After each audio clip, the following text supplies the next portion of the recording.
Hello guys, അപ്പോൾ നമ്മൾ ഇന്ന് ഇരിക്കുന്നത് ഇനി അങ്ങോട്ട് മഴയില്ലേ, അപ്പോൾ എന്തായാലും വെള്ളം ഒഴിച്ച് കൊടുക്കണ്ട ചെടികൾക്ക്.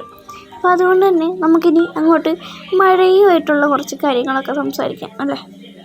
അപ്പോൾ നമ്മൾ ഇപ്പോൾ കാണിക്കുന്നത് ലക്കി ബാമ്പു ആണ്. നേരത്തെ നമ്മൾ വെട്ടിക്കളഞ്ഞ ലക്കി ബാമ്പു സൈഡിൽ നിന്നൊക്കെ മുളച്ച് വരുന്ന ഓരോ വീഡിയോയിലായിട്ട് കാണിച്ചുകൊണ്ടിരിക്കുമായിരുന്നു. പക്ഷേ കുറച്ച് ദിവസമായിട്ട് ഞാൻ കാണിക്കുന്നില്ലായിരുന്നു. അപ്പോൾ ഞാൻ വിചാരിച്ചിട്ടുണ്ടെങ്കിൽ ഇന്ന് തന്നെ കാണിച്ചേക്കാമെന്ന് വിചാരിച്ചു. പിന്നെ ഇതെന്ന് വെച്ചിട്ടുണ്ടെങ്കിൽ മഴ ഇത്രത്തോളം അവിടെ പെയ്തെന്നുള്ളൊരു രാത്രിയാണ് കേട്ടോ നല്ലോണം പെയ്തത്. ഇവിടെ നല്ലോണം പെയ്തിട്ടുണ്ടായിരുന്നു മഴ. ഇടിയമെല്ലാം ഉണ്ടോയെന്ന് എനിക്കറിയത്തില്ലായിരുന്നു. പിന്നെ നല്ലെന്ന് വെച്ചാൽ നല്ല മഴയായിരുന്നു, നല്ല തണുപ്പും ഉണ്ടായിരുന്നു. പിന്നെ നമ്മുടെ ചെടിയൊക്കെ നല്ല കുട്ടപ്പനാക്കി വെള്ളമൊക്കെ കുടിച്ചിട്ടിരിക്കുകയാണ് കേട്ടോ. കാരണം മഴയല്ലേ, അപ്പോൾ വെള്ളമൊക്കെ കുടിച്ചിട്ടിരിക്കുകയാണ്. പിന്നെ ഇതൊക്കെ ഉണ്ടോ, നല്ല അടിപൊളിയായിട്ട് വെള്ളമൊക്കെ എന്താ പറയുക കുടിച്ച് നിറഞ്ഞിരിക്കുകയാണ്. അപ്പോൾ പിന്നെ വെള്ളമൊന്നും ഒഴിച്ച് കൊടുക്കേണ്ട ആവശ്യമില്ല. അപ്പോൾ ഇന്നത്തേക്ക് ഇത്രയുള്ള